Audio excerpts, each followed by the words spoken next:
Hello everyone, welcome to Bhumi's easy cooking. આજે હું આપને બતાવીશ એકદમ ઝડપથી બની જાય તેવી આમચૂર પાવડર બનાવવા માટેની રીત। ઘરે જ અને એકદમ સરળતાથી તથા થોડા જ ટાઈમની અંદર બની જાય તેવો આ આમચૂર પાવડર કઈ રીતે બને તેના માટે આ વિડીયોને છેલ્લે સુધી અચૂક જોજો। આમચૂર પાવડર બનાવવા માટે મેં અહીં સૌપ્રથમ કેરી લઈ તેને પાણીથી સારી રીતે ધોઈ લીધેલી છે। ત્યારબાદ તેની છાલ ઉતારી દેવાની છે। તમારે જેટલી કેરીનો આમચૂર પાવડર બનાવવો હોય તે કેરી લઈ તેને પાણીથી સારી રીતે ધોઈ તેની છાલ ઉતારી દો। છાલ સંપૂર્ણ ઉતરી ગયા બાદ આ રીતે તેના નાના ટુકડા કરી દેવાના છે। આ કેરીના ટુકડાને મિક્સર બોલની અંદર ક્રશ કરવાના છે, જેથી કરીને તે ઝડપથી સુકાઈ જશે। જો તમે આ ચેનલ ઉપર નવા હોય તો ચેનલને સબસ્ક્રાઈબ કરવાનું ભૂલતા નહીં। સબસ્ક્રાઈબ કરવું એકદમ ફ્રી છે। આ રીતે નાના ટુકડા થઈ જાય ત્યારબાદ તેને મિક્સર બોલની અંદર ઉમેરી દો।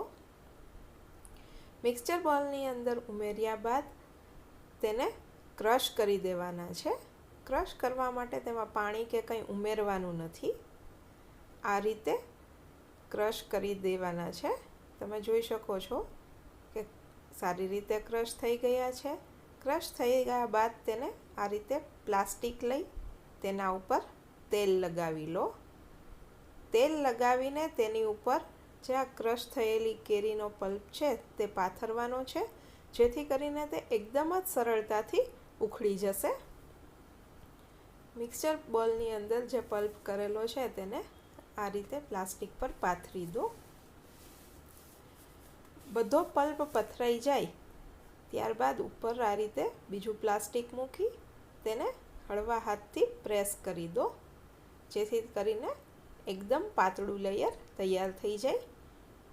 પ્લાસ્ટિકમાં ઉપર નીચે બંને સાઈડ પર તેલથી ગ્રીસ કરેલું છે, જેથી તે બિલકુલ ચોંટશે નહીં। આ રીતે એકદમ પાતળું તૈયાર કરી દો। હવે એને તડકામાં સૂકવવા મૂકી દો। તડકો વધુ હશે તો 4-5 કલાકની અંદર જ તે સુકાઈ જશે। આ રીતે તમે 2 થી 3 કલાક પછી જોશો તો સરળતાથી ઉખડી જશે અને તેને કોઈ પ્લેટમાં લઈ એને ફેરવી દો, જેથી કરીને તેની બંને સાઈડ સારી રીતે સુકાઈ જાય। આ રીતે 2 થી 3 કલાક પ્લાસ્ટિકમાં તથા 2 થી 3 કલાક જેવું પ્લેટની અંદર રાખશો એટલે તમે જોઈ શકો છો કે એકદમ જ સારી રીતે સુકાઈ ગયું છે।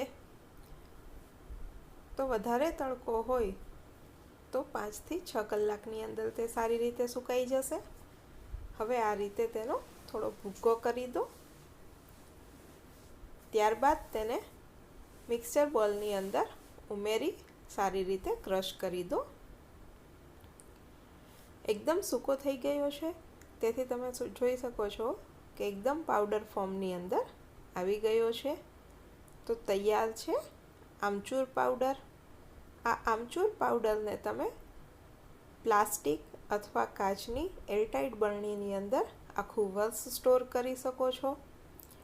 તો ફટાફટ બની જાય તેવો આ આમચૂર પાવડર તૈયાર છે। તો એક વખત તમે પણ આ રીતે બનાવજો।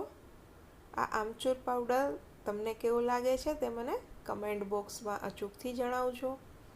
આ વિડીયોને લાઈક કરજો, તમારા ફ્રેન્ડ્સ, ફેમિલી મેમ્બર્સ અને રિલેટિવ્સ સાથે શેર કરજો અને ભૂમિઝ ઇઝી કુકિંગ ચેનલને સબસ્ક્રાઈબ કરજો। Thank you for watching my video. ફરી મળીશું નવા એક વિડીયો સાથે। એન્જોય।